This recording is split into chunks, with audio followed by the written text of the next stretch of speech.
The sound cracked through my kitchen like a bone breaking, one clean tear right down the front of my dress, and her fist still closed around the fabric.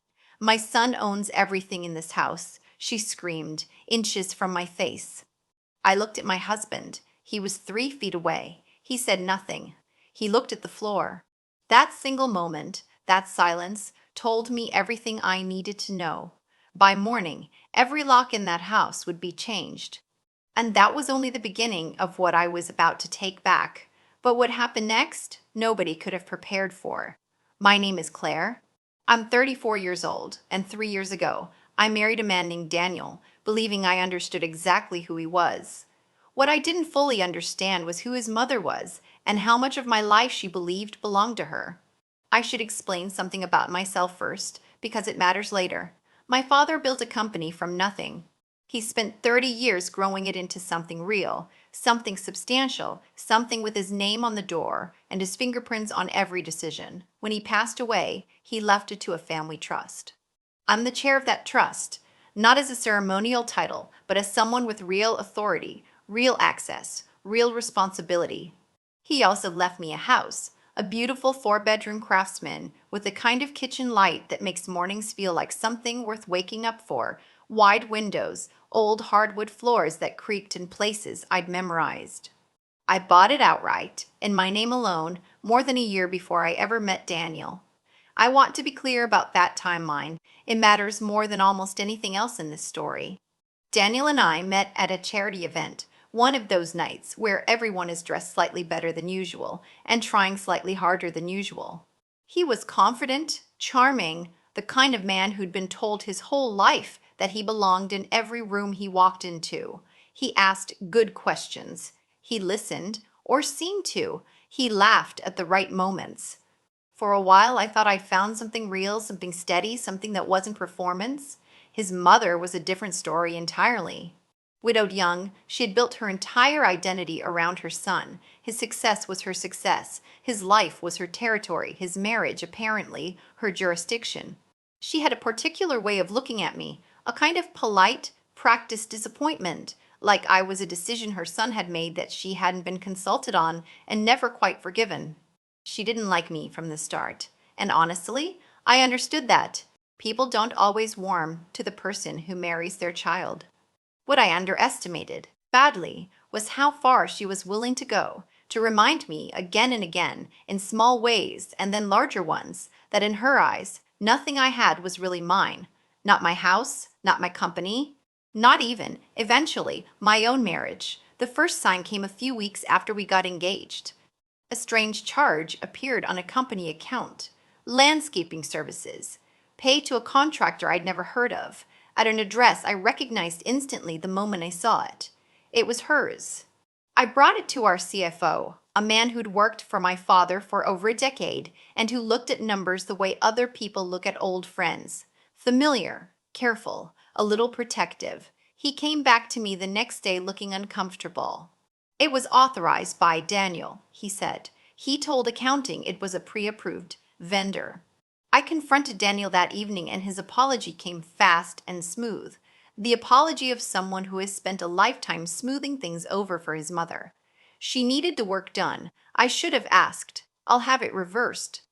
It was reversed. I told myself it was a one-time lapse, a small thing, the kind of mistake new husbands make when they're still figuring out where the lines are.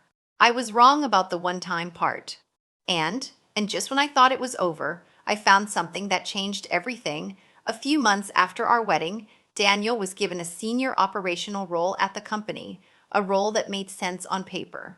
He had the degree, the experience, the right resume. The board felt, and at the time I agreed, that having a family member in that position was structurally sound, a kind of continuity.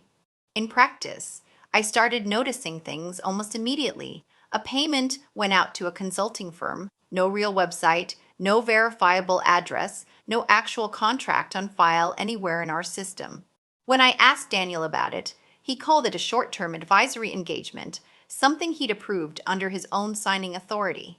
I asked for the deliverable, whatever this consulting firm had actually produced for that money. He sent me a 3-page document that read like it had been thrown together in under an hour by someone who barely understood what our company even did. I didn't push. I told myself he was still learning the role, still finding his footing, and that pushing too hard too early would only create resentment between us. I told myself a lot of things that winter. Looking back, I think I was choosing comfort over clarity, and I think some part of me already suspected what that choice would eventually cost. Then I started noticing something else, something quieter, and somehow more unsettling. His mother knew things she had no business knowing, details from confidential board discussions, specific numbers from internal quarterly reviews that hadn't been shared outside a small circle.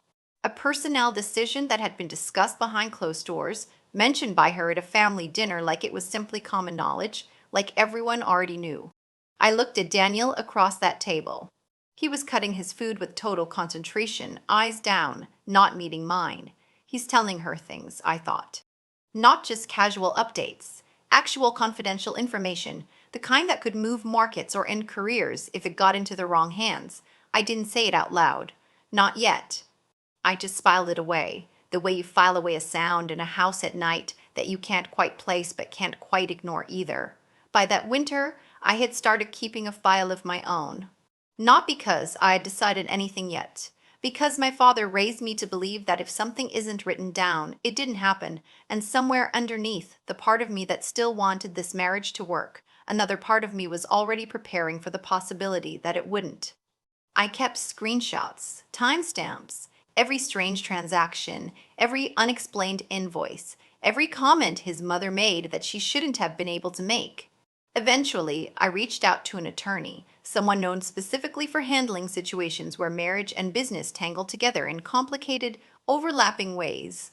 She was sharp, direct, completely unimpressed by excuses or charm, the kind of person who listens to a story and immediately starts separating fact from performance. Tell me everything, she said in our first meeting. In order. With dates. I did. All of it. Every transaction, every comment, every small moment that I'd talked myself out of taking seriously at the time. She brought in a forensic accountant, quiet, methodical, the kind of person who could make enormous numbers feel completely ordinary, almost boring, which is exactly what you want when that person is about to tell you that the man you married has been quietly moving money out of your father's company for years. His review took 6 weeks. He worked from records I had full legal access to as trust chair, and he did it carefully without raising a single flag to Daniel or to the general accounting staff. By the time he finished, he had built something I can only describe as a complete picture. Not fragments, not suspicions, but an actual documented history. When he finally presented his findings, he walked me through it tab by tab in a binder organized with a kind of precision my father would have appreciated. Shell companies registered in other states, a spa membership, a beach condo rental, an education grant for a relative that had, somehow, gone directly into a personal checking account with no institution attached to it at all.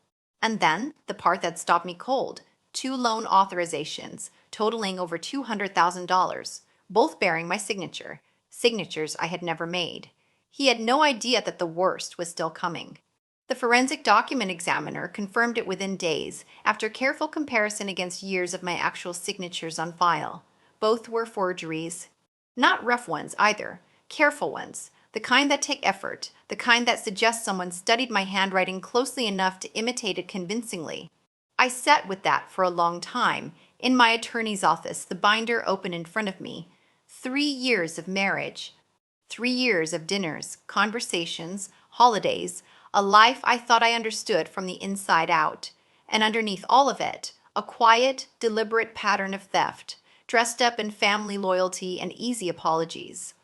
My attorney looked at me over her glasses, and for the first time since I'd met her, her voice softened slightly. Before we move forward, she said, I need to know, are you prepared for what this exposes? Not just for him, for all of it. The company, the board, your name in documents that may become public. I thought about every excuse I'd accepted over 3 years.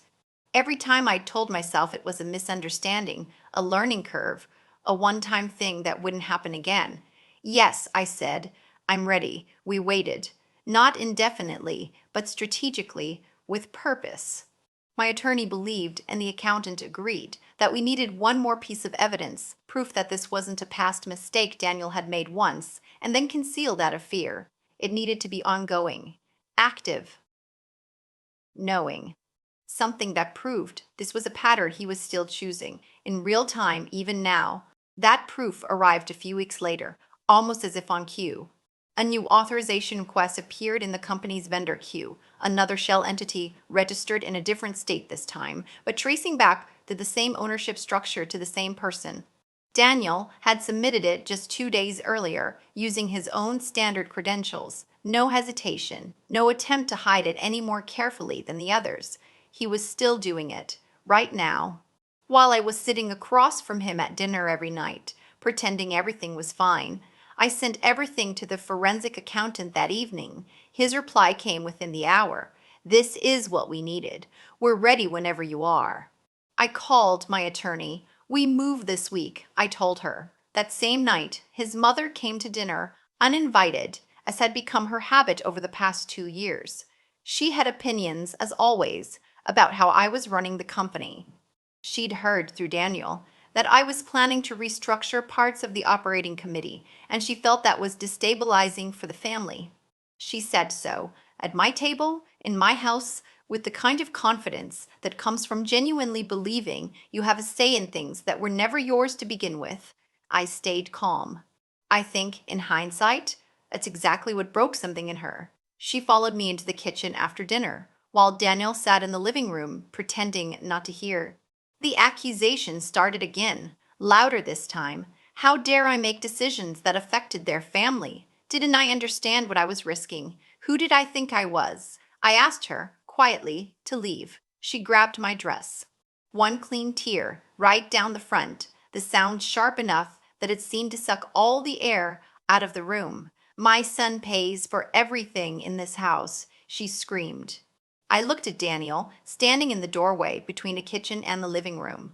I waited 1 second, 2, 3 for him to say something. Anything. He looked at the floor. At that exact moment, I finally understood exactly where I stood and exactly what I was going to do about it. That night after she left, and Daniel went upstairs without a word, I sat alone in my office and reviewed everything one final time. The property deed, my name, my purchase, dated well over a year before our wedding, never added to any joint title, never refinanced, never touched by the marriage in any legal sense at all.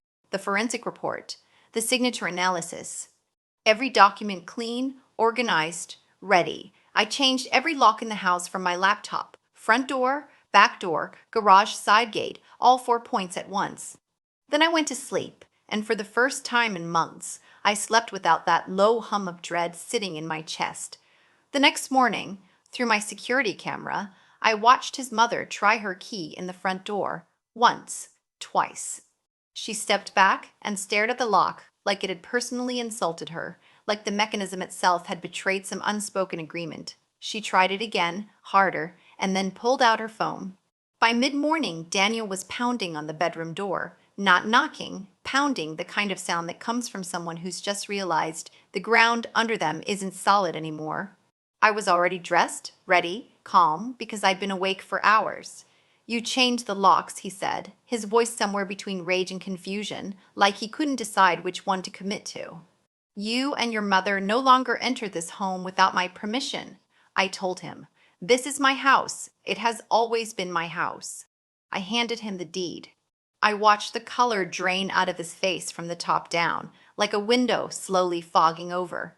That's not possible, he said. You never asked, I said. You assumed. Those are different things. His phone rang. His mother's name on the screen. He answered it without thinking, and her voice burst through the speaker, loud enough that I could hear every word. Call the police. Tell them your unstable wife changed the locks on your own house. Please do, I said. He hung up slowly and looked at me. For the first time in 3 years, my husband looked afraid of me. Not afraid of what I might do, but afraid of what I already had. Fear made him stupid.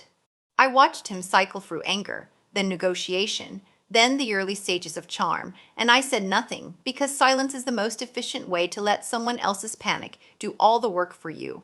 That afternoon, his mother arrived with reinforcements, his sister, an uncle, and a locksmith whose van sat awkwardly in my driveway like he already regretted the call he'd taken that morning. She stood on my porch and gestured at it like a stage director addressing a set. My son owns this property, she told the locksmith, loud enough for the whole street. I spoke through the doorbell camera. The police are about 2 minutes away. I'd suggest you leave now. She smiled directly into the lens, wide, certain, the smile of someone who has never once believed that consequences apply to her specifically. You think cameras scare me? I think they should, I said, because the kitchen camera has audio, and it's been recording for over a year. At exactly 2 o'clock, I sent one email to the company's board with everything attached. The forensic report, the signature analysis, the full legal summary my attorney had prepared weeks earlier and held, waiting for the right moment. Within minutes, accounts began freezing. Access credentials began locking one after another, like dominoes. By the time Daniel walked back through his own front door, almost everything tied to his name at that company was already gone.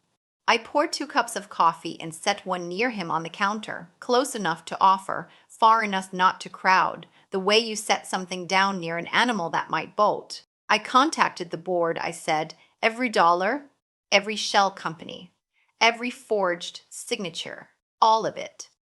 His voice cracked, raw in a way I'd never heard before. Claire, we can handle this privately. Please. You wanted family involved, I said, so I involved mine. I turned my laptop around. The board was already on the call, the forensic report open on screen, everyone watching in silence. And then, through the speaker, his mother's voice cut in from somewhere outside, talking to someone on her own phone, not realizing the call had connected to everything else. You promised me no one would find that. The call went completely silent. Stay with me, because what happened in the weeks after left me speechless too. Daniel moved out 11 days later into a small apartment he had to pay for entirely himself, a new experience by the way he talked about it. His employment was terminated for cause. The board's vote on his removal was unanimous, and it took less than 10 minutes. A formal investigation into the forged signatures was opened, and the funds that had been moved became the center of a civil recovery action filed on behalf of the trust, methodical, documented, impossible to argue against. His mother's car was repossessed within weeks. The condo lease was canceled. The spa membership gone, along with everything else that had quietly been funded by money that was never hers to spend. His sister called me about 6 weeks later. She said, haltingly, that she hadn't understood the full extent of it, that she'd always thought her brother was simply weak and her mother was simply difficult. But she'd never realized what was actually underneath both of those things.